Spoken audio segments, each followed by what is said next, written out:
So if your views are low, or you're scared of demonetization, or you're a complete beginner, listen up, because I'm going to tell you the 8 biggest changes of the YouTube algorithm. Starting with change number 1. Gemini. So it's fully official, okay? The YouTube algorithm is now powered by Gemini AI. Now, for those of you that don't know what Gemini is, it's pretty much Google's ChatGPT. And the job that YouTube gave Gemini is to analyze videos. So technically, it's no longer about tags, titles, or anything that mattered before. Because of Gemini, now it's what you say, how you say it, and what you show on your screen. Like the actual visuals of your video. And it even understands the tone. Like if your video's supposed to be sad, it understands it. If you're being sarcastic, it also understands it. So that's pretty scary shit within itself. But the most important part is that Gemini also analyzes your behavior on the platform. Which takes me to number 2.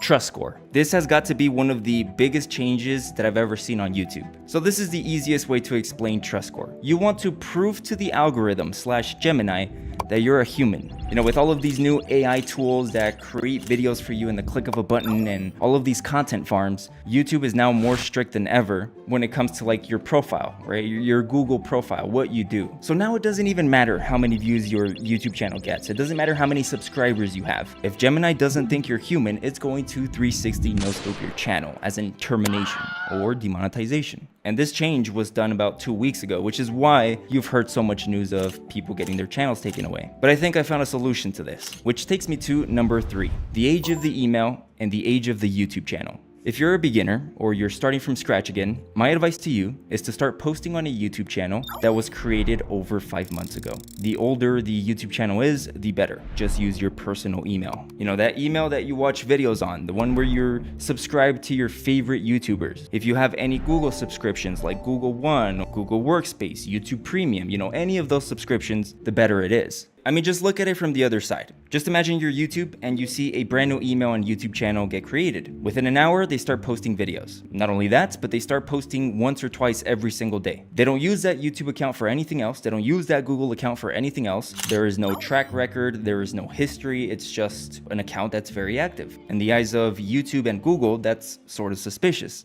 Now, it's not that a human can't do that, but it's almost guaranteed that the amount of people that have done that don't post original content. That's where the issue is. So by doing that, that's the first check mark. But that doesn't mean you're 100% safe. Moving on to number 4 is the name and profile picture of your channel. So what I found is that giving your YouTube channel a personality name is safer than giving your YouTube channel a brand name. For example, if you're starting a faceless channel about history, I would stay away from naming the channel something like History Central. Instead, I would name it Carlos Romero, my name. Or Romero in Time. So just make your YouTube channel your actual name, or a name that sounds cool, like James Bond. Obviously not James Bond, but you get the point. Instead of making your YouTube channel a brand, make it a personality. Sure, it may not 100% be you, but it's your channel's personality. Then you double down by making your profile picture a person or a selfie of you. Doesn't matter.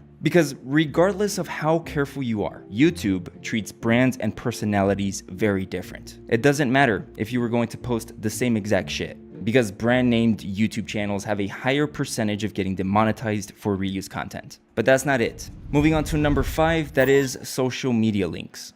Now again, let's go ahead and say I create a YouTube channel in the history niche called Romero Goes Back. Well, in the About page, I'm going to create a Twitter or X account, an Instagram, a LinkedIn, a fucking website with the same exact name, Romero Goes Back. You know, and that will give even more concrete evidence to Gemini that this is a personality account, where there's a face, a name, and most likely authentic content, which we are regardless, right? I'm not saying like this is how you get around demonetization or you get around, you know, any YouTube guidelines. You want to follow all of YouTube's guidelines. What I'm telling you right now is the best ways to protect your channel, you know, to set up everything correctly from the beginning. Now moving on to the final thing, which I believe is number 6, it's adding a channel trailer. Now, when YouTube reviews your channel, which they will, the first thing that Gemini will check is your channel trailer. Because the purpose of them adding a channel trailer option is so that you can describe exactly what your channel's about. Now, how do you create a channel trailer? What are you supposed to say? Well, when I create channel trailers, I think of it as a appeal. Now, for those of you that don't know, when you get demonetized, 99% of the time it's going to be for reuse content. Meaning that YouTube is telling you, hey,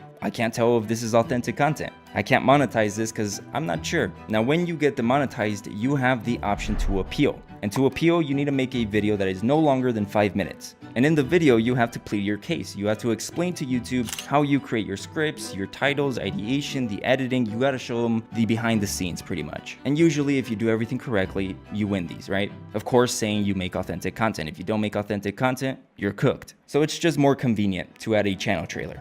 Now, here's an example. If you go to my YouTube channel, Roof Reports, and you go to the homepage, you're going to see a channel trailer where it's a guy just kind of explaining what the channel's about. That's it. That's how easy it is. You want to be as transparent as possible with YouTube. By having a channel trailer that explains everything from the jump will essentially skyrocket your trust score. Moving on to number 7, that is uploading patterns. What I found is that daily uploading from the jump is not something you want to do. The rule of thumb is to post every 2 to 4 days. And side note, do not worry about views, okay? The first 15 videos, what you have to pay attention to is impressions, not views. The second you post 15 videos, you want to go to YouTube Studio, you want to check your impressions, and if you have under 100,000 impressions, that means that 1, your trust score is very low, or your video ideas and videos were just shit. But anyways, let's say you post those 15 videos, you do have over 100,000 impressions. From there, you can start posting daily or a little bit more often. But for those of you that already have a shit ton of views or impressions, don't do this, okay? This is just for people that are starting off or they're starting a new channel. That's just a better way to go, right? You want to show Gemini and YouTube that you're a human, and a human doesn't start YouTube by uploading every single day. I mean, if you can, go for it.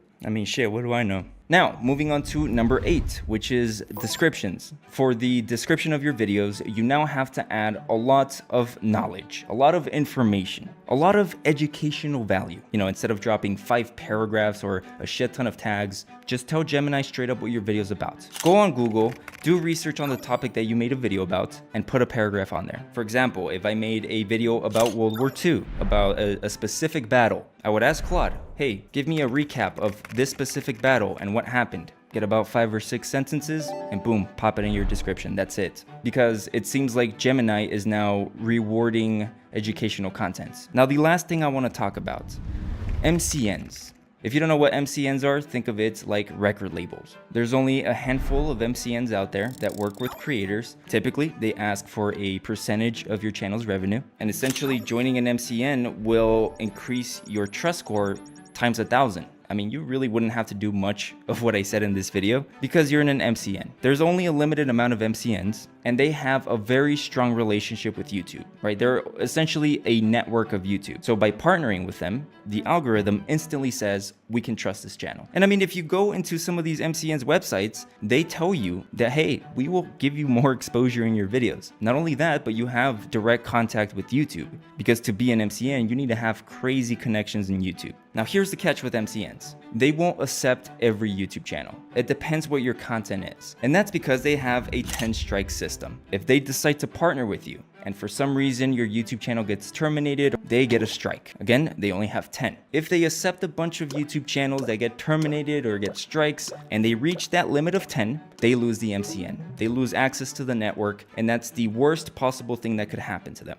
You know, that would crumble their business. But the best thing about MCNs is that they protect you from termination to an extent. For example, we know of that glitch from 2 weeks ago where YouTube circumvention bot was just terminating channels at random. Well, those channels that got wrongfully terminated, which they did get reinstated, they wouldn't have gotten terminated to begin with. Because again, the MCN will fight for you because they don't want you to be terminated. They get a strike for that. And they have a very close connection to someone at YouTube. So they will tell you, hey, this is what's happening. We're gonna fight for you. We're gonna make sure that you don't get terminated and plead your case. Now, of course, this is not a way for you to go around termination. If you break YouTube's terms of service or YouTube's guidelines, you will be terminated. The MCN will not even accept you to begin with. But if you're posting safe and original content and you follow all of YouTube's guidelines to a T, then you have a protection in case of glitches or errors or misunderstandings.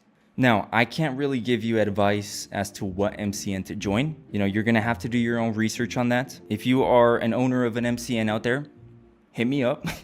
I'm trying to get into an MCN. But yeah, quick recap. So Gemini is in charge of a lot of shit with the algorithm now, which means you need to have a higher trust score, which means it's better to start with an aged email or an aged YouTube channel. You want to brand your YouTube channel as a personality as opposed to a brand. You want to make sure you have presence on all social medias and link them to your YouTube channel. You want to add a channel trailer that shows the backend, the production, the ideation, and everything. And for those of you that are starting off, do not start by uploading daily. Make sure you add educational insights in your descriptions and do some research with MCNs. I think that's pretty much it. I don't think I forgot anything else. Anyways, if you're someone that wants to start taking YouTube serious, you can click the link in my description or in the pinned comment, and that's going to take you to my school community. If you don't give a fuck about this, I appreciate you watching. Please like and subscribe. Have a good day. But for those of you that do want to take YouTube serious, I'm the owner of Views for Income, which is the biggest YouTube automation community in school. This is where you're going to find over 80 plus videos where I show you guys exactly how I scaled my channel. From ideation to thumbnail tutorials to editing tutorials, hiring a team, and just everything I know about YouTube. It's all going to be here in these videos. You also get free access to my extension, which helps you with SEO and script writing. But the best part is that I go live every single week. This is where I speak with you guys directly, answer any questions, review your channels, all that good stuff. And if you want to learn more in detail about everything I just shared in this video, that's going to be in the 2026 update. I'm still updating all of the videos to this day. But yeah, that's pretty much it. If you're still watching, go ahead and check it out. If it's not for you, at least like and subscribe. All right. Y'all have a good day.